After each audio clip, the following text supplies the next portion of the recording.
Sayap-sayap yang terkembang. Seri 2 suramnya bayang-bayang. Audiobook, novel silat. Cerita, S.H. Mintarja. Episode 89. Beberapa saat Sambi Wulung itu memilih. Ketika ia kemudian mendapatkan busur dan anak panah yang dianggapnya sesuai berat dan panjangnya, maka ia pun telah mempergunakannya. Ketika ia sudah duduk di deretan para pemanah di kelompok ketiga, maka ternyata Jatiwulung masih berdiri tegak. Ternyata di kelompok keenam itu terdapat seorang yang memiliki kemampuan yang sangat tinggi. Seorang yang berkumis lebat, bertubuh tinggi tegap. Hampir di setiap rambahan anak panahnya ada yang hinggap di sasaran. Ketika rambahan-rambahan berikutnya berlangsung, orang itu menjadi semakin menarik perhatian. Ketika tiba-tiba saja anak panahnya hinggap di kepala sasaran, maka beberapa orang penonton pun telah bertepuk tangan sambil bersorak. Bahkan beberapa orang pengikut di kelompok itu ikut bertepuk tangan pula. Jatiwulung mengangguk-angguk. Dengan kenyataan itu maka ia pun berkata kepada diri sendiri, agaknya orang inilah yang membuat kelompok ini tidak diikuti oleh terlalu banyak orang. Sementara itu, hampir tanpa sadar, orang yang berdiri di sebelahnya berkata, orang itu memang gila. Hampir di setiap musim ia berada di Songlawa. Di sini ia biasanya menang, meskipun di permainan dadu ia selalu kalah. Jatiwulung mengangguk-angguk. Ia pun kemudian bertanya, apakah tidak ada orang lain yang pernah mengimbangi kemampuannya? Jarang sekali. Setinggi-tingginya. Seseorang akan dapat menyamainya. Tetapi tidak melampauinya, berkata orang itu. Jatiwulung tidak menyahut. Tetapi ia memperhatikan beberapa orang pemanah yang lain yang memang nampaknya menjadi gelisah, meskipun sekali-sekali mereka ikut bertepuk pula. Namun dalam pada itu, sebelum Jatiwulung memasuki arena, seorang yang masih terhitung muda, berwajah tampan dan berpakaian rapi telah memasuki arena. Seorang pengawalnya membawa busur dan anak panah yang bagus sekali. Agak lebih bagus dengan busur dan anak panah para peserta yang lain. Dengan demikian maka Jatiwulung telah menahan diri barang sejenak. Ia ingin melihat orang baru itu. Apakah ia akan dapat mengimbangi atau bahkan melampaui pemanah yang berkumis tebal itu? Pemanah yang berpakaian rapi itu pun kemudian telah mulai pula melontarkan anak panahnya. Pada rambahan-rambahan pertama, ia masih belum menunjukkan kelebihannya. Tetapi pada rambahan-rambahan berikutnya, ternyata orang berpakaian rapi itu mampu menyaingi orang berkumis lebat itu. Dengan demikian maka di kelompok 6 itu, panahan menjadi sangat menarik. Beberapa kali terdengar sorak dan tepuk tangan di antara para penonton bagi kedua orang itu. Mereka memang memiliki kemampuan iblis, desis orang di sebelah Jatiwulung itu. Memang luar biasa, sahut Jatiwulung. Namun Jatiwulung pun berpaling ketika seseorang menggamitnya. Ternyata seorang di antara kawan-kawan Kiai Windu. Waningbaya sudah mulai. Apakah kau jadi akan turun atau tidak? Bertanya orang itu. Kenapa tergesa-gesa? Bertanya Jatiwulung yang dikenal dengan nama Waningpati itu. Kawan Kiai Windu itu pun ikut pula melihat arena. Ternyata ia pun berdesis, jangan turun di kelompok ini. Kedua orang itu telah menaruh mata di ujung anak panah mereka masing-masing. Jatiwulung mengangguk-angguk. Dengan nada datar ia bertanya, apakah keduanya belum pernah dikalahkan? Hanya orang yang coba-coba saja yang berani memasuki arena ini atau orang baru seperti kau? Jawab kawan Kiai Windu itu. Jatiwulung mengangguk-angguk. Dengan saksama ia memperhatikan kedua orang itu. Ternyata sambutan atas keduanya dari para penonton menjadi demikian meriah. Bahkan beberapa orang telah berteriak-teriak sambil bertepuk tangan. Namun tiba-tiba suasana menjadi hening. Seorang yang berkepala botak dan menyangkutkan kepalanya di lehernya telah memasuki arena sambil tertawa. Suaranya meninggi di sela-sela kata-katanya, luar biasa. Kalian memang pembidik-pembidik yang pantas disegani. Kalian akan dapat menghisap semua uang yang dipertaruhkan di kelompok ini. Orang itu berhenti sejenak, lalu, tetapi itu tidak pantas. Harus ada orang lain yang dapat mengimbangi kemampuan kalian. Mungkin kalian belum mengenal aku. Aku memang orang baru di Songlawa ini. Semua orang memandanginya. Orang berkepala botak itu telah duduk di antara para pemanah. Sesaat ditelitinya busur dan anak panahnya yang memang sangat baik dan tentu harganya pun sangat mahal. Silahkan mulai, berkata orang itu, kenapa kalian menjadi seperti orang bingung? Tidak Kisanak, sahut pemanah yang pertama, kami tidak menjadi bingung. Kami hanya ingin mengenal kau sebagai orang baru di sini. Sudah sepantasnya kami menghormati tamu kami yang datang kemudian. Terima kasih atas perhatian Kisanak, jawab orang berkepala botak itu. Sementara pemanah yang berpakaian rapi itu pun berkata, silahkan mulai Kisanak. Orang-orang di dalam kelompok itu pun segera mempersiapkan diri. Anak-anak yang menjadi pemungut anak panah pun telah bersiap pula. Orang berkepala botak itu tidak membiarkan anak Songlawa itu memungut anak panahnya. Ternyata ia telah membawa sendiri. Anak panahku memerlukan perawatan khusus, katanya. Demikianlah sejenak kemudian orang-orang yang ada di dalam kelompok itu mulai meluncurkan anak panah masing-masing. Susul menyusul. Masing-masing dengan gaya dan cara mereka sendiri-sendiri. Ternyata bahwa para penonton pun telah bersorak-sorak kembali. Orang berkepala botak itu memang mampu menempatkan dirinya sejajar dengan kedua orang pemanah terbaik sebelumnya. Para pemanah di kelompok-kelompok yang lain pun nampaknya tertarik pada sorak-sorai itu. Tetapi mereka berusaha untuk memusatkan perhatian mereka pada sasaran di hadapan setiap kelompok masing-masing. Wikrama yang merasa dirinya juga memiliki kemampuan yang tinggi berkata kepada diri sendiri, besok aku akan berada di kelompok yang gila itu. Sementara itu, orang yang berkepala botak dan merupakan orang baru itu semakin lama menjadi semakin menarik perhatian. Ia mulai menunjukkan bahwa ia memiliki kemampuan lebih baik dari setiap orang. Bahkan sekali-sekali ia berkata dengan nada sombong, ternyata di Songlawa aku tidak mendapat lawan yang memadai. Kedua orang pemanah terbaik di kelompok itu sebelumnya memang menjadi panas. Tetapi mereka memang tidak dapat mengingkari kenyataan. Setiap rambahan berlangsung, maka hampir selalu uang taruhan mengalir ke orang yang berkepala botak dan tidak memakai ikat kepalanya itu. Orang-orang yang mula-mula bertepuk tangan untuk menyambutnya, tiba-tiba menjadi kurang senang karena sikapnya yang sombong. Setiap kali ia selalu berteriak dengan nada tinggi, memuji kemampuannya sendiri. Namun ia dapat membuktikan bahwa ia mulai menang dalam taruhan itu. Bahkan bukan sedikit. Ternyata Jatiwulung yang masih berdiri di pinggir arena, tidak dapat menahan diri lagi melihat sikap orang itu. Tanpa Sambiwulung, maka tidak ada orang yang mengekangnya. Karena itu, maka tiba-tiba saja ia telah mendatangi petugas dan menyatakan diri untuk masuk ke arena. Kau tidak membawa busur dan anak panah? Bertanya petugas itu. Pinjami aku, jawab Jatiwulung. Petugas itu menjadi heran. Dengan nada rendah ia bertanya, kau sudah melihat, siapa bakal lawan-lawanmu? Sudah, jawab Jatiwulung. Petugas itu hanya menarik nafas dalam-dalam. Tetapi ia memberikan busur dan anak panah dari persediaan yang ada. Sudah tentu bukan busur dan anak panah yang baik. Ketika Jatiwulung memasuki arena, ternyata tidak kalah menariknya dari saat orang berkepala botak itu turun. Bukan karena sikapnya, kesombongannya atau kata-katanya yang gemuruh di sela-sela derai tertawanya. Tetapi justru karena kesederhanaannya. Apalagi busur dan anak panahnya, yang mereka ketahui, dipinjam dari persediaan yang ada di tempat itu. Demikian Jatiwulung duduk, seorang anak telah siap untuk menjadi pemungut anak panahnya. Namun ternyata orang berkepala botak itu telah menyapanya, "Hi Kisanak. Apakah kau memang agak kurang waras?" Jatiwulung termangu-mangu. Sementara itu orang-orang yang telah beberapa kali berada di Songlawa, melihat orang itu juga orang baru sebagaimana orang berkepala botak itu. "Hi, apakah kau selain gila juga tuli?" Orang berkepala botak itu hampir berteriak.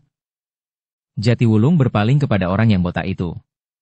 Namun kemudian ia menunjuk ke arah sasaran sambil berkata, "Sasaran itu ada di sana. Marilah, siapakah di antara kita yang dapat mengenai di bagian kepalanya?" Orang berkepala botak itu menggeram sambil berkata, "Kau benar-benar telah menjadi gila. Kau ikut dalam panahan di kelompok ini dengan busur dan anak panah buangan seperti itu." Jatiwulung tidak menjawab. Tetapi dipandanginya sasaran itu dengan saksama. Di saat Jatiwulung memasuki arena dengan busur dan anak panah pinjaman, tidak terlalu banyak orang yang memperhatikan, karena kelompok yang dimasukinya tidak menjadi panas seperti kelompok 6 yang kemudian diikuti oleh Jatiwulung. Kawan Kiai Windu yang berada di dekat arena ke-6 itu menjadi tegang. Ia tahu pasti bahwa Jatiwulung adalah seorang yang memiliki ilmu yang tinggi. Tetapi ia belum yakin bahwa ia adalah seorang pembidik yang akan mampu melampaui ketiga orang yang telah memanaskan arena ke-6 itu. Sejenak kemudian pada rambahan berikutnya, Jatiwulung telah ikut pula melepaskan anak panahnya. Ketika ia melepaskan anak panahnya yang pertama, maka ia masih menjajaki sifat dan watak busur yang dipergunakannya. Sementara itu, menurut penilikannya, anak panah yang akan dipergunakan meskipun wujudnya kurang baik, tetapi adalah anak panah biasa dan baik lari serta arahnya tidak terlalu buruk. Ketika anak panahnya yang pertama tidak mengenai sasaran, maka orang berkepala botak itu berteriak, "Hi orang yang kurang waras. Berikan saja taruhanmu itu kepadaku tanpa bersusah payah melepaskan anak panah. Kau tidak akan dapat menyentuh sasaran yang paling buruk sekalipun. Bahkan anak panahmu akan dapat mengenai gandul yang justru kau akan didenda separuh dari uang taruhanmu di samping uang taruhanmu itu seluruhnya." Jatiwulung tidak menjawab. Ia sudah mulai memasang anak panah yang kedua. Sementara itu, ketiga orang yang terbaik di kelompok itu ternyata telah mulai melepaskan anak panah mereka. Ternyata mereka pun tidak dengan serta-merta mengenainya. Bahkan dari 6 anak panah, tidak lebih dari 2 diantaranya yang akan dapat mengenai sasaran, seperti di rambahan-rambahan sebelumnya. Itu pun sudah merupakan hasil terbaik dari pemanah terbaik saat itu. Bahkan sekali-sekali di antara ketiga pemanah itu, dalam satu rambahan tidak lebih dari 1 anak panah yang mengenainya. Sedangkan orang-orang lain, pada beberapa rambahan, barulah anak panah mereka dapat hinggap di sasaran. Tetapi pernah juga terjadi seseorang yang dapat menancapkan 4 anak panah. Tetapi tentu saja itu hanya satu kebetulan dan terjadi dalam 100 rambahan sekali. Sementara itu, hati Jatiwulung yang panas, benar-benar berniat untuk menunjukkan bahwa ia pun mampu melakukan sebagaimana dilakukan oleh ketiga orang itu. Meskipun ketika anak panahnya yang pertama agak jauh dari sasaran, tetapi ia yakin akan dapat melakukan jauh lebih baik. Apalagi ketika ia mengetahui bahwa ketiga orang terbaik itu telah mentertawakannya. Sebenarnya lah bahwa Jatiwulung adalah seorang pemanah yang terlalu baik untuk sekedar bertaruh sebagaimana Sambiwulung. Keduanya adalah orang-orang yang ditempa di perguruan yang bukan saja belajar membidik sasaran yang diam. Tetapi keduanya telah berlatih dengan tekun membidik sasaran yang bergerak. Dengan tepat keduanya dapat mengenai jantung seseorang yang berlari kencang. Latihan-latihan yang pernah dilakukan adalah membidik dan memanah kantung-kantung kecil berisi pasir yang dilemparkan. Bahkan kemudian sasaran-sasaran yang lebih kecil. Batang pisang yang dipotong hanya sebesar genggaman tangan dan dilemparkan ke udara, dapat dikenai sekaligus oleh 3 anak panah berurutan. Saat itu, Jatiwulung menghadapi sasaran yang diam tergantung di hadapannya meskipun agak jauh. Karena itu, maka ia pun yakin akan dapat mengenainya kapan saja ia menghendakinya. Ketika orang-orang lain di kelompok itu telah melepaskan anak panah mereka pula, namun belum satu pun di antara anak panah itu yang mengenai sasaran yang tatarannya paling rendah sekalipun, Jatiwulung benar-benar telah membidikkan anak panahnya. Ia ingin mengenai sasaran itu pada tataran terendah, namun yang masih menghasilkan nilai. Karena jika ia mengenai gandul dari sasaran itu, maka justru ia akan didenda. Beberapa saat Jatiwulung melihat beberapa anak panah yang meluncur ke arah sasaran. Namun anak panah itu ternyata masih belum ada yang menyentuhnya. Bahkan tiba-tiba saja orang-orang yang menyaksikan panahan di kelompok 6 itu bersorak disertai ejekan-ejekan yang menyakitkan, ketika satu di antara anak panah itu justru mengenai gandul. Pada saat yang demikian, Jatiwulung telah melepaskan anak panahnya. Anak panah itu meluncur cepat menuju sasaran sebagaimana dikehendaki. Ternyata bahwa anak panahnya benar-benar telah mengenai badan dari tubuh sasaran itu sebagaimana ia inginkan. Sorak itu telah terdengar lagi. Namun dalam nada yang berbeda. Orang-orang yang menonton di kelompok yang menjadi panas itu pun telah bertepuk pula bagi anak panah Jatiwulung. Apalagi kawan Kiai Windu. Tetapi sejenak kemudian sorak itu telah disusul oleh sorak berikutnya. Satu anak panah dari orang berkepala botak itu telah mengenai badan sasaran itu pula. Namun orang berkepala botak itu masih juga mengumpat, "Setan belang. Kau mendahului aku, Hi?" Jatiwulung diam saja. Sementara itu kedua orang pemanah yang lain pun telah berusaha dengan segenap kemampuan mereka membidik dengan sebaik-baiknya. Sorak yang meledak telah terdengar pula. Ternyata pemanah terbaik yang pertama-tama ada di arena itu justru telah mengenai leher dari tubuh sasaran. Dengan demikian ia telah mendapat nilai lebih tinggi dari pemanah berkepala botak itu. Dan sorak itu pun disusul lagi ketika pemanah yang kemudian juga memasuki arena sebelum orang berkepala botak itu juga sempat menancapkan anak panahnya, meskipun tidak lebih pada badan sasaran. Namun arena ke-6 itu telah benar-benar bagaikan membara. Sorak dan teriakan-teriakan penonton pun membuat telinga menjadi semakin merah. Jatiwulung memang memiliki watak yang agak berbeda dari Sambiwulung. Di dalam lingkaran arena ketiga Sambiwulung masih sempat mengekang dirinya. Meskipun ia memenangkan taruhan untuk beberapa rambahan, namun sekali-sekali ia dengan sengaja membuat dirinya kalah. Dengan demikian maka perhatian orang-orang yang ada di kelompok itu serta beberapa penonton yang tinggal, karena yang lain terhisap di kelompok 6, tidak terlalu menaruh perhatian atas kelebihannya. Kemenangan yang didapat oleh Sambiwulung memang tidak terlalu banyak, namun telah dapat menambah bekal jika mereka memasuki permainan judi yang lain. Di kelompok 6 Jatiwulung pun telah terbakar oleh sikap penonton dan sikap ketiga orang pemanah terbaik yang lain. Karena itu, maka ia pun telah membidikkan anak panahnya pula. Dengan hati-hati dan sungguh-sungguh ia memang membidik leher sasaran. Sebenarnya lah penonton menjadi gegap gempita ketika anak panah Jatiwulung benar-benar hinggap di leher sasaran. Sementara itu ketiga orang pemanah terbaik di kelompok itu pun mengumpatinya dengan kasar. Beberapa anak panah yang meluncur kemudian justru tidak dapat mengenai sasaran, karena mereka menjadi gelisah dan bahkan marah, sehingga tangan mereka menjadi gemetar sebagaimana jantung mereka semakin keras berdetak.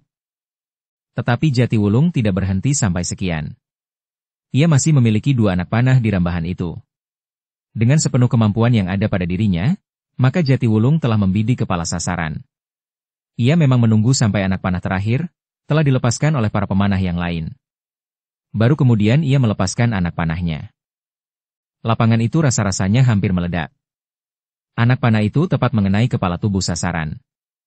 Bagian yang mendapat penilaian tertinggi dari sasaran itu. Tetapi Jatiwulung belum selesai. Ia masih mempunyai 1 anak panah dari 6 anak panah yang disediakan bagi setiap rambahan. Jatiwulung memang tidak mau disebut kebetulan dengan anak-anak panahnya yang sempat hinggap di tubuh sasaran. Karena itu, maka sekali lagi ia membidik dengan sungguh-sungguh. Ia tidak melihat apapun juga di hadapannya kecuali kepala sasaran itu. Demikianlah, ketika anak panahnya yang terakhir lari dari busurnya, maka lapangan panahan itu benar-benar telah terguncang. Anak panah yang terakhir itu pun telah mengenai kepala sasaran itu pula tepat di kepalanya, sehingga bedor anak panahnya seakan-akan berimpit dengan anak panahnya yang terdahulu. Anak setan, demit, tetekan, orang berkepala botak itu mengumpat kasar. Tiba-tiba saja ia bangkit. Dengan kasar ia berteriak, "Kau pakai ilmu setan orang gila. Kemenanganmu kali ini tidak diakui." Jatiwulung termangu-mangu melihat sikap orang itu. Namun ternyata 2 orang pemanah terbaik yang lain hampir berbareng berkata, "Aku akui kemenangannya." Orang berkepala botak itu berpaling kepada kedua orang itu. Namun kedua orang itu memandanginya dengan tatapan mata yang tajam, sehingga bagaimanapun juga orang berkepala botak itu harus menilai kembali sikapnya. Perlahan-lahan ia duduk kembali. Tetapi ia masih bergeremang, jika demikian, semua uang yang ada di sini akan diambilnya.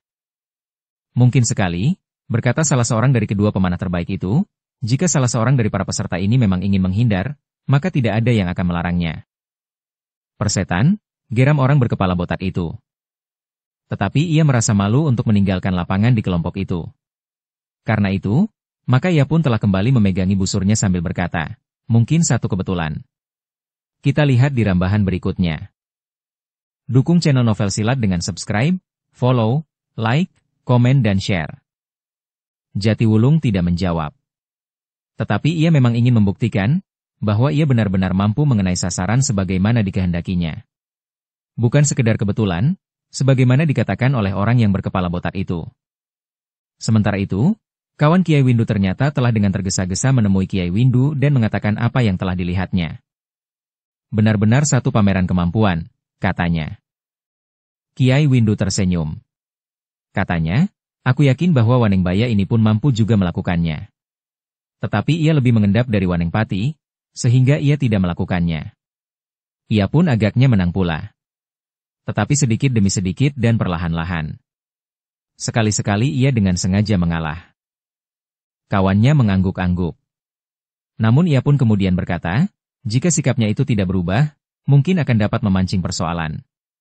Seorang di antara para pengikut di kelompok 6 sudah menunjukkan sikapnya yang tidak senang melihat kemampuan Wanengpati. Kiai Windu tersenyum. Katanya, ia akan dapat mengatasi kesulitan jika timbul. Ingat, ia memiliki ilmu yang luar biasa. Demikian pula Wanengbaya. Kawan Kiai Windu itu mengangguk-angguk. Ia pun kemudian kembali pergi ke kelompok 6. Ada semacam kebanggaan di dalam dirinya, bahwa seorang yang telah dikenalnya mempunyai kemampuan yang luar biasa dalam arena panahan itu.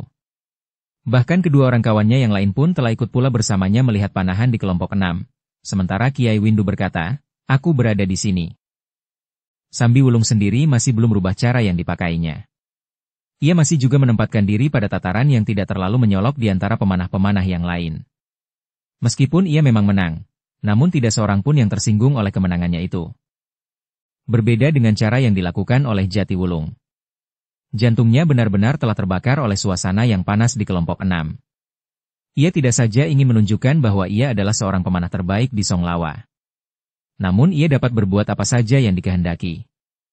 Pada rambahan berikutnya, maka dengan sengaja Jatiwulung telah mengenai sasaran itu dari atas ke bawah. Anak panahnya yang pertama telah hinggap di kepala. Sebelum orang lain melepaskan anak panahnya barang satu pun, Jatiwulung telah melepaskan anak panahnya yang kedua yang dengan sengaja telah ditancapkan pada leher sasaran. Yang ketiga mengenai badan sasaran di bagian atas dan yang keempat mengenai badan sasaran di bagian bawah.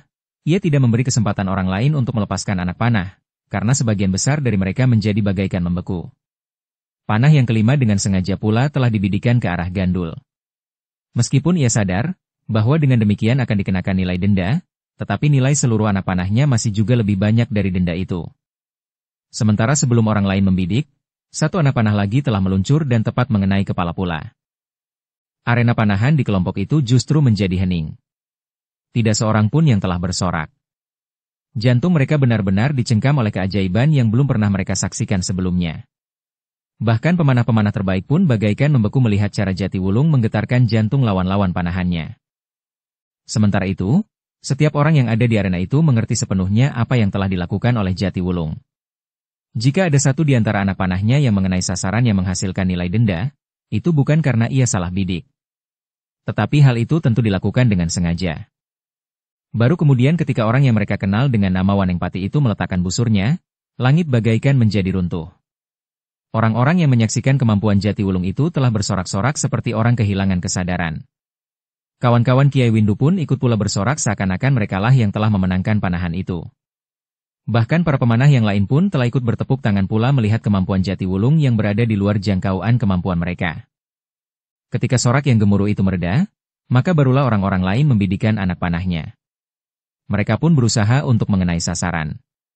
Karena nilai-nilai yang mereka dapat akan berarti mengurangi nilai kekalahan mereka. Orang berkepala botak itu benar-benar telah kehilangan kemampuan bidiknya oleh kegelisahan dan ketidaksenangannya terhadap Jatiwulung. Setiap kali ia mengumpat kasar dan diperlakukannya busur dan anak panahnya yang baik dan mahal itu dengan kasar pula. Berbeda dengan orang itu, maka pemanah-pemanah yang lain, termasuk kedua orang pemanah terbaik sebelumnya, menerima kenyataan itu. Karena itu mereka justru menjadi tenang. Mereka mampu mempergunakan kesempatan mereka untuk mengurangi kekalahan mereka, sehingga mereka tidak harus membayar terlalu banyak. Apalagi dengan sengaja Wanengpati telah mengurangi kemenangannya dengan membiarkan anak panahnya mengenai sasaran yang justru dikenakan nilai denda. Pada kedua rambahan itu, Jatiwulung sudah mendapatkan kemenangan lebih besar dari Sambiwulung. Namun dengan demikian lawan-lawannya yang lain pun menjadi ragu-ragu. Jika mereka meneruskan permainan, maka mereka tidak akan mempunyai harapan sama sekali. Berbeda dengan ketiga orang pemanah sebelumnya, yang betapapun tinggi kemampuannya, namun mereka masih belum mampu menentukan sasaran sebagaimana dikehendakinya setiap saat. Agaknya Jatiwulung melihat hal itu. Ia pun memang sudah merasa puas setelah memaksa orang botak yang sombong itu mengakui kekalahannya di hadapan sedemikian banyak saksi. Karena itu, maka Jatiwulung pun kemudian berdiri sambil berkata, "Aku tidak melanjutkan permainan ini agar ada orang lain yang sempat mendapatkan kemenangan." "Persetan," geram orang yang botak itu. Jatiwulung berpaling ke arahnya. Tetapi ia melihat bahwa kesombongan orang berkepala botak itu sudah runtuh. Apapun yang dilakukan, maka orang-orang yang ada di kelompok 6 itu tahu bahwa ia bukan orang yang tidak terkalahkan. Karena itu, maka Jatiwulung pun tidak menghiraukannya lagi. Ia pun kemudian telah mengembalikan busur dan anak panah kepada petugasnya.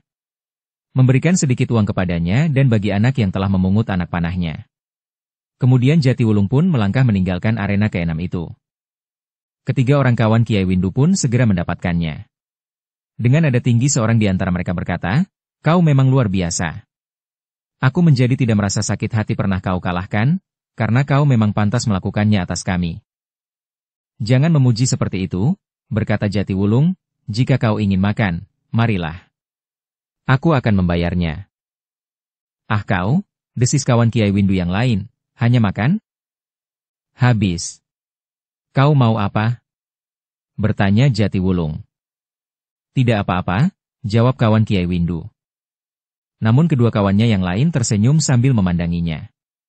Seorang di antaranya berkata, "Kenapa kau tidak berterus terang?" "Terus terang tentang apa?" Aku memang tidak menghendaki apa-apa, jawab orang itu. Penari itu, desis kawannya yang lain. Ah kau. Omong kosong, geram orang itu sambil melangkah pergi. Kedua kawannya tertawa. Sementara Jatiwulung pun tertawa pula. Ketika mereka meninggalkan arena keenam itu, maka beberapa orang masih saja memperhatikannya. Namun orang-orang itu tidak mengikutinya atau meninggalkan arena itu. Bahkan kemudian mereka pun mulai memperhatikan panahan yang berlangsung lebih mapan setelah diguncang oleh Jatiwulung dengan kemampuannya yang luar biasa. Bahkan kemudian orang-orang yang tidak ikut memegang busur dan anak panah pun dapat ikut bertaruh pula dengan cara mereka masing-masing. Ketika Jatiwulung kemudian sampai ke arena pada kelompok yang diikuti oleh Sambiwulung, maka ia pun telah melihat cara yang ditempuh oleh saudara seperguruannya itu. Tiba-tiba saja jantungnya merasa berdebar-debar mengingat apa yang telah dilakukannya. Karena dengan demikian, maka seolah-olah telah tertutup kemungkinan baginya untuk ikut serta dalam permainan panahan, karena setiap orang telah mengetahui kemampuannya yang tidak terkalahkan. Sementara itu Sambiwulung yang mampu mengendalikan dirinya, telah mempergunakan cara yang lebih halus. Akhirnya Jatiwulung justru telah terduduk di bawah sebatang pohon di pinggir lapangan. Keringatnya yang membasahi keningnya sekali-sekali disekanya dengan lengan bajunya. Kiai Windulah yang kemudian mendekatinya. Dengan nada rendah ia pun bertanya, "Kau letih?" "Ya," jawab Jatiwulung. "Kau terlalu tegang," berkata Kiai Windu yang kemudian duduk di sebelahnya. "Waningbaya tidak melakukan cara seperti yang kau lakukan. Sampai sekarang ia masih bertahan di tempatnya." "Ya. Aku menjadi panas karena penonton yang seakan-akan menjadi gila, serta pemanah yang memang membuat jantungku seakan-akan semakin cepat bergetar," berkata Jatiwulung. "Karena itulah kau harus berhati-hati. Terutama terhadap orang yang dianggapnya sebagai pemanah-pemanah terbaik itu. Mungkin ada yang menerima kenyataan itu. Asal kau tidak turun ke arena maka tidak ada lagi masalah baginya. Tetapi ada yang mungkin berpendirian, bahwa kau tidak boleh untuk seterusnya turun ke arena panahan di tempat yang disebut Songlawa ini," berkata Kiai Windu kemudian. Jatiwulung mengangguk-angguk. Ia mengerti maksud Kiai Windu. Dengan nada berat ia berkata, "Aku akan berhati-hati Kiai. Terima kasih atas peringatan itu. Sebenarnya aku tidak berniat untuk berbuat demikian. Tetapi perasaan inilah yang rasa-rasanya telah membakar jantung." Kiai Windu tersenyum. Ia memang serba sedikit dalam pergaulannya yang singkat, dapat mengenali watak Jatiwulung yang agak lebih panas dari Sambiwulung. "Beristirahatlah," berkata Kiai Windu, "aku akan melihat panahan itu lagi." Sepeninggal Kiai Windu, Jatiwulung semakin merenungi dirinya sendiri. Ia pun kemudian bersandar sebatang pohon sambil memandangi daunnya yang bergerak disentuh angin. Rasa-rasanya sejuknya bayangan dedaunan serta angin yang mengusap tubuh membuatnya mengantuk. Namun Jatiwulung tidak tertidur karena setiap kali terdengar sorak yang meledak dari para penonton yang telah ikut bertaruh di lapangan panahan. Bagi Jatiwulung, Kiai Windu memang merupakan orang yang agak lain dengan orang-orang yang dikenalinya di Songlawa itu. Meskipun ilmu Kiai Windu tidak mampu menyamainya, tetapi sikapnya yang mengendap dan berpandangan luas itu, membuatnya menjadi hormat kepadanya. Ternyata Jatiwulung harus menunggu sampai menjelang matahari turun. Sambiwulung agaknya cukup telaten ikut dalam panahan itu. Namun ketika matahari bagaikan membakar tengkuknya, serta kemenangannya untuk hari itu sudah dianggap cukup, ia pun telah meninggalkan arena. Ketika Sambiwulung itu melihat Jatiwulung duduk bersandar sebatang pohon sambil merenung, maka ia pun telah mendekatinya. "Kenapa kau?" bertanya Sambiwulung. Kawan Kiai Windu yang mendekati merekalah yang menjawab, ia telah mabuk karena kemenangannya. Sambiwulung mengerutkan keningnya. Sementara Jatiwulung sama sekali tidak beranjak dari tempatnya. "Tunggulah," berkata Sambiwulung, "aku akan mengembalikan busur dan anak panah ini." Jatiwulung masih belum menjawab. Sementara Sambiwulung pun kemudian telah mengembalikan busur dan anak panah, memberi sedikit uang kepada petugasnya dan juga kepada anak-anak yang menjadi pemungut anak panahnya. "Kau menang hari ini," berkata petugas yang bertubuh raksasa itu sambil tersenyum. Sambiwulung pun tersenyum juga. Baginya nampak agak aneh, seorang yang bertubuh raksasa, berwajah kasar dan berkumis tebal itu tersenyum. Namun kemudian Sambiwulung telah memberikan uang lagi kepadanya sambil berkata, "Mungkin besok aku akan meminjamnya lagi." "Baiklah," jawab orang itu. Lalu katanya, "Terima kasih. Aku doakan kau besok menang lagi." Sambiwulung tertawa. Namun ia tidak menjawab lagi. Sejenak kemudian, Maka Sambi Wulung, Jati Wulung, Kiai Windu dan ketiga orang kawannya telah berjalan menuju ke kedai di sebelah lapangan itu. Ketika mereka melewati kelompok-kelompok yang lain, mereka tidak lagi melihat Wikrama di arena. Tetapi mereka masih melihat Puguh berada di tempatnya. Ternyata mereka berhenti beberapa saat. Namun dalam waktu yang pendek itu mereka sudah dapat menduga bahwa setidak-tidaknya Puguh tidak kalah dalam taruhan di tempat panahan itu. Dalam pada itu, karena panasnya matahari, ternyata beberapa orang pemanah memang sudah meninggalkan arena. Tetapi ada saja orang lain yang menggantikannya, sehingga seakan-akan jumlah pesertanya tidak terlalu banyak berkurang. Apalagi menurut Kiai Windu, jika panas matahari mulai susut, orang-orang baru akan turun pula menggantikan mereka yang telah menjadi kelelahan. Namun dalam pada itu, ketika mereka melanjutkan langkah mereka menuju ke kedai, Kiai Windu telah menceritakan apa yang didengarnya dari kawan-kawannya tentang Jati Wulung yang ternyata telah mengguncang arena panahan di lapangan itu. "Benar kau berbuat begitu?" bertanya Sambi Wulung. Jati Wulung menarik nafas dalam-dalam. Ia mengerti bahwa jika Kiai Windu menyampaikan hal itu kepada Sambi Wulung, ia sama sekali tidak berniat buruk. Bahkan sebaliknya, agar Sambi Wulung yang dikenalnya bernama Waningbaya itu juga menjadi berhati-hati. Dengan nada rendah Jati Wulung menjawab, "Hatiku dibakar oleh suasana yang panas serta sikap salah seorang pemanah yang sombong atas kelebihannya." "Dan kau terpancing untuk menjadi sombong juga?" bertanya Sambi Wulung. Jati Wulung tidak menjawab. Namun Kiai Windulah yang berkata, "Sebaiknya kau tidak memasuki arena panahan untuk 1-2 hari, karena kehadiranmu akan sangat berpengaruh terhadap kelompok itu." Jati Wulung mengangguk kecil. Katanya, "Aku mengerti." Sambi Wulung hanya menarik nafas dalam-dalam. Tetapi ia pun mengerti bahwa ketelanjuran itu mungkin akan mempunyai akibat tersendiri. Meskipun demikian Sambi Wulung berkata, mudah-mudahan orang-orang itu segera melupakannya. Beberapa saat kemudian, mereka berenam telah berada di kedai bersama beberapa orang yang lain. Kedai yang luas itu memang cukup menampung orang cukup banyak. Keenam orang itu ternyata telah memilih tempat yang justru berada agak di luar, agar tidak merasa terlalu panas dan terlalu sibuk. Ternyata bahwa perut yang lapar, kelelahan dan haus membuat mereka mapan sekali duduk di sebuah amben yang besar berenam sambil menghadapi mangkuk masing-masing. Untuk beberapa saat, mereka masih dapat menikmati makanan dan minuman yang mereka pesan. Namun beberapa saat kemudian, tiba-tiba saja sebuah batu yang cukup besar, tidak kurang dari 1 genggaman tangan telah jatuh di mangkuk Jati Wulung sehingga mangkuk itu menjadi pecah. Serentak ia berpaling. Sementara itu suara tertawa telah terdengar memenuhi kedai itu. Jati Wulung menarik nafas dalam-dalam. Ia teringat kepada seseorang yang telah memasukkan sekeping uang di mangkuk salah seorang dari kawan Kiai Windu. Namun yang dimasukkan ke dalam mangkuknya bukan uang, tetapi justru batu sebesar genggaman tangan sehingga memecahkan mangkuknya dan isinya pun telah berhamburan. Orang yang melemparkan batu itu ternyata adalah orang yang berkepala botak yang telah dikalahkannya di arena panahan. "Kau memang benar Kiai Windu," berkata Jati Wulung, "aku tidak perlu menunggu besok atau malam nanti. Sekarang orang itu sudah menuntut kekalahannya." "Berhati-hatilah," berkata Kiai Windu, "nampaknya orang itu bukan orang kebanyakan. Aku belum pernah melihat sebelumnya ia berada di sini." Namun dalam pada itu Jati Wulung masih belum berbuat sesuatu. Ia memang menunggu orang itu mendekatinya. Sambil tertawa berkepanjangan, orang itu memang melangkah mendekat. Ia sama sekali tidak menghiraukan orang-orang di kedai itu. Sedangkan orang-orang di kedai itu pun tidak banyak pula yang memperhatikannya. Sesaat mereka memang berpaling ke arahnya. Namun kemudian mereka lebih baik memperhatikan makan dan minuman mereka daripada memperhatikan orang lain. "Kau adalah pemanah terbaik yang pernah aku temui," berkata orang berkepala botak itu.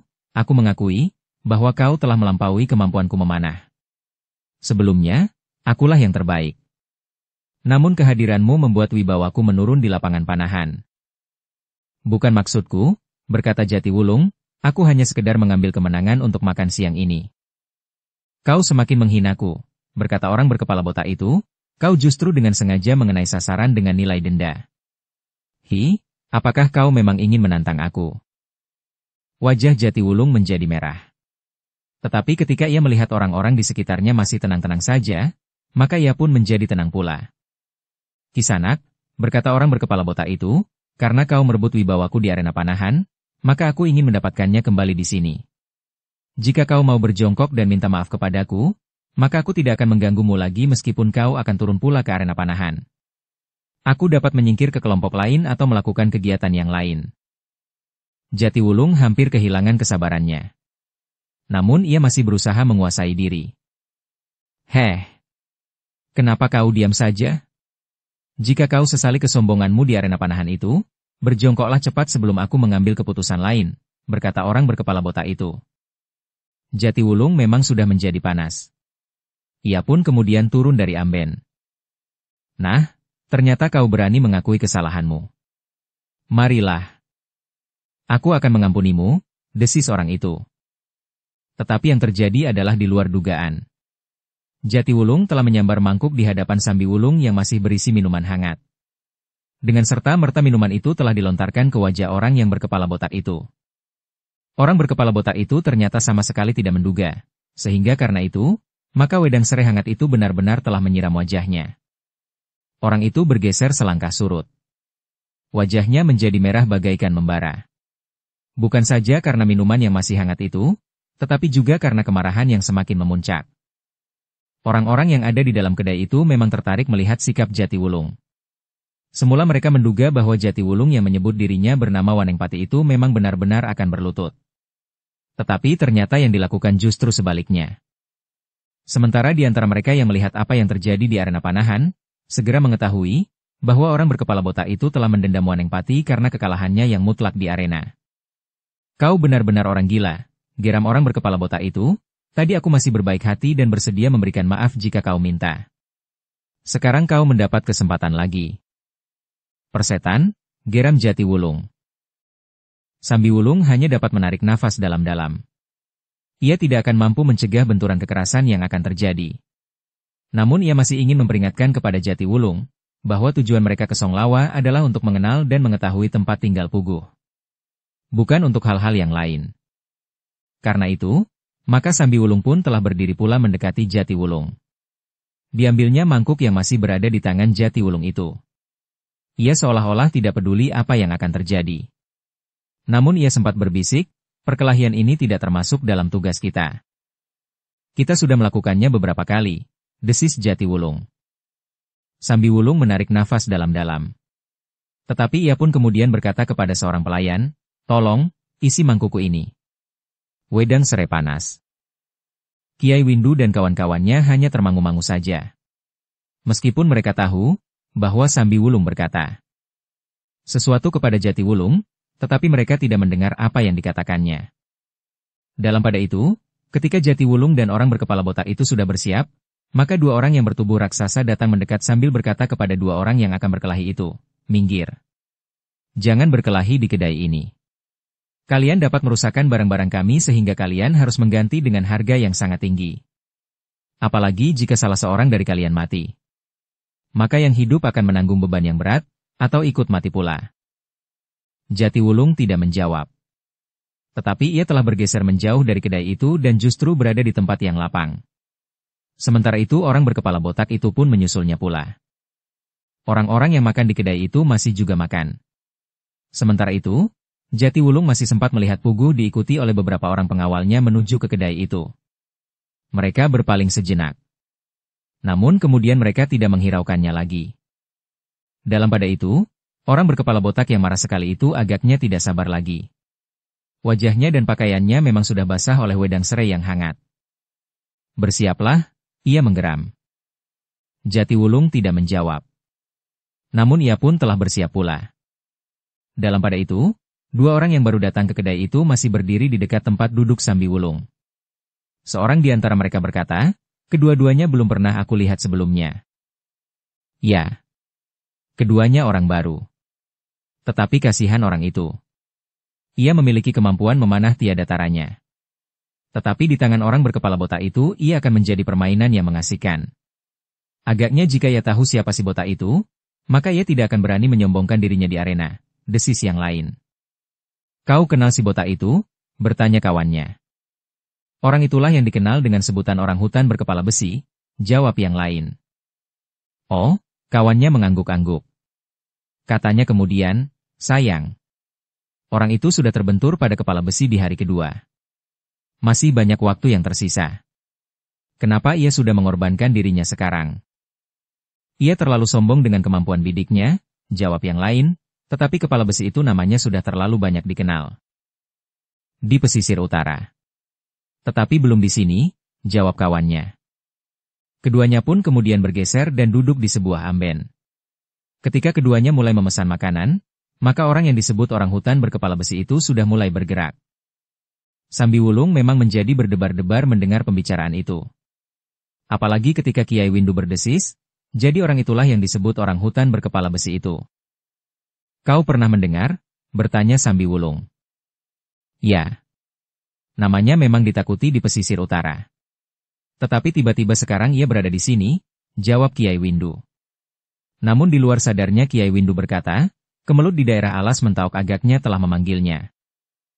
Sambiwulung terkejut mendengar kata-kata itu.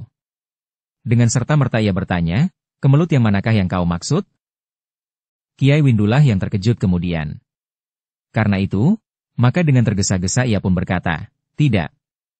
Tidak ada apa-apa dengan Mentauk. Ketika agaknya Sambiwulung masih akan bertanya lagi, Kiai Windu mendahuluinya, perkelahian itu sudah mulai. Sambiwulung mengerutkan keningnya. Perkelahian antara orang berkepala botak yang disebut orang hutan berkepala besi itu dengan Jatiwulung yang dikenal bersama Wanengpati memang sudah mulai. Namun dalam pada itu orang berkepala botak itu masih sempat bertanya sambil meloncat menyerang. Sebelum mati, sebut namamu. Wanengpati, jawab Jatiwulung. Nama orang gila itu pun gila pula, geram orang berkepala botak itu. Sebelum kepalamu yang botak itu pecah, siapa namamu hi? Bertanya Jatiwulung. Birawa, jawab orang itu.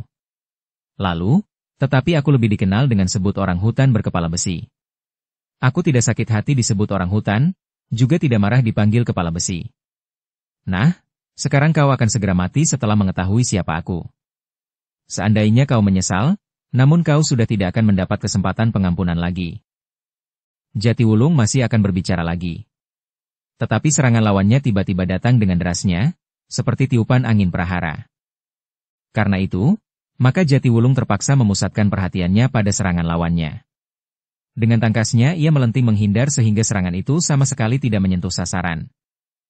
Anak iblis, geram orang berkepala botak yang menyebut dirinya Birawa, bagaimana mungkin kau menghindari seranganku? Jatiwulung telah bersiap pula menghadapi segala kemungkinan. Namun ia masih juga berkata, namamu sama sekali tidak dikenal. Seperti nama kebanyakan petani yang tidak pernah aku dengar sebelumnya. Bahkan seorang juragan di daerah Pajang akan lebih banyak dikenal daripada namamu. Aku koyak mulutmu, geram orang itu. Kenapa tidak kau lakukan saja daripada kau berteriak-teriak? Nah, ketahuilah, bahwa berteriak-teriak seperti itu adalah ciri orang yang kurang yakin akan dirinya sendiri, berkata Jatiwulung. Orang itu memang menjadi semakin marah. Dengan kecepatan yang sulit diikuti, maka ia pun telah menyambar Jatiwulung dengan telapak tangannya ke arah kening. Namun sekali lagi serangannya sia-sia karena Jatiwulung telah bergeser. Bahkan dengan tiba-tiba saja Jatiwulung telah berputar dan bertumpu pada satu tumitnya. Kakinya yang sebelah yang menyilang kakinya yang lain, telah terpancang dengan kuatnya ketika kakinya yang semula menjadi tumpuannya berputar telah bergerak menyamping. Gerak itu demikian cepatnya, sehingga orang berkepala botak itu menjadi sangat terkejut karenanya. Dengan demikian, maka dengan langkah yang panjang, orang berkepala botak itu telah meloncat beberapa langkah surut. Bukan main, terdengar salah seorang dari kedua orang yang semula membicarakan tentang orang berkepala botak itu. Sambiwulung sempat berpaling ke arah mereka. Ternyata keduanya dengan sungguh-sungguh telah memperhatikan kedua orang yang berkelahi itu. Jarang ada orang yang berhasil lolos dari serangan kepala besi itu, desis orang yang agaknya memang pernah mengenal orang berkepala botak itu. Bersambung ke episode 90. Dukung kami dengan subscribe, follow, like, komen dan share. Terima kasih.